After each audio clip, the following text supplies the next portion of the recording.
Magsisimba kami kahapon ng mga best friend kong tunay. Tagal nga nilang gumayak, naisipan ko tuloy mag-makeup. Palibhasa, hindi naman ako talaga marunong mag-makeup. Na-request ko palang free sample sa TikTok affiliate ko. Ay masyadong maputi para sa kutis ko. Ayan tuloy, nagmukha na akong espasol. Pero hinayaan ko na, tinuloy ko na rin. Kainaman, ngayon ko lang napagtanto na yung noo ko pala'y hanggang bumbunan ko na. Sabi nila sa stress daw yun, kaya nalalagas ang buhok. Aba naman stress, lubayan mo na ako at baka ako'y makalbo na. Ito na nga, hindi ko na nga alam kung paano ko remedyohan tong mukhang to.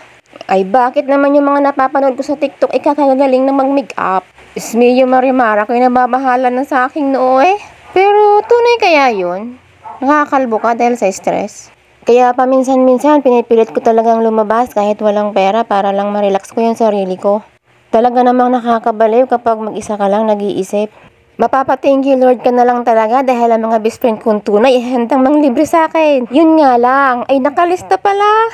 Ito na nga, kung ano na lang pinaghalo-halo kung kulay sa mukha ko. Habang nagme-makeup nga ako, may mga nabili.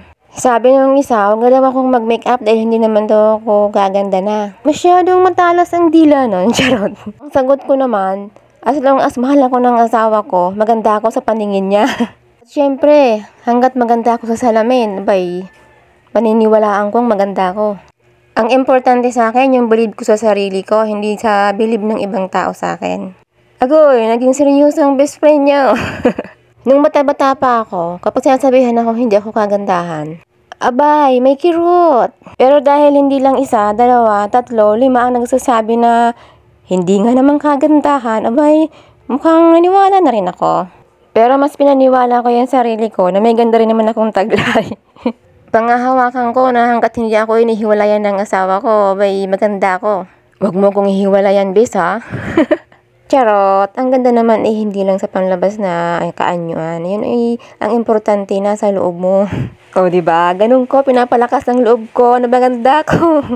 Siyempre, kung wala ako nun, paano ko haharapin ang mapanghusgang mundo? Ang isa pa palang ginawa ko, binest friend ko ang salamin. Ako, kapag humarap ako sa'yo, kailangan maganda ako At kapag hindi, naku, basag ka sa akin.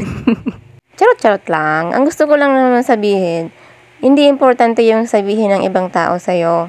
Basta mahalin mo lang yung sarili mo. Mamamalayan mo na lang, mahal ka na rin nila. Kaya kailangan paniwalaan ng maganda ka dahil maniniwala na rin sila. Kaya ngayon, kapag may narinig ako na hindi ako kagandahan, abay, naging komedyante na sa tenga ko. Kumbaga, tinatawanan ko na lang.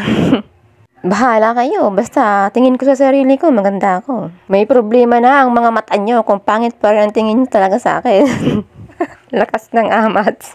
Basta, lahat tayo maganda tapos. Ayan na nga, medyo naremedyohan ko na ng onte. Medyo pamantay-pantay na ang kulay, hindi na masyadong espasol. May isa pa ngang bumili, sabi maganda nga daw. Tinatanong kung saan ko binili yung mga ginamit ko, diba? Mukhang makakabinta pa ako nito O diba, unahan mo lang ng believe sa sarili mo at susunod sila. O siya, kami gugura na, napadami ng kwento ko Babush!